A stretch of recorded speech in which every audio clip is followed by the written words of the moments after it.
Here I have ESSENTIELB HeYou 60, and today I'm going to show you how to copy contacts on this device. So to do this, firstly you have to open your phone application, then go to the contacts, tap here, go to settings, then go to the import export section.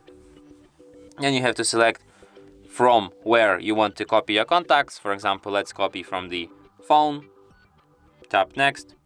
Then you have to select where you want to copy your contacts, so let's copy them to the SIM card, tap next.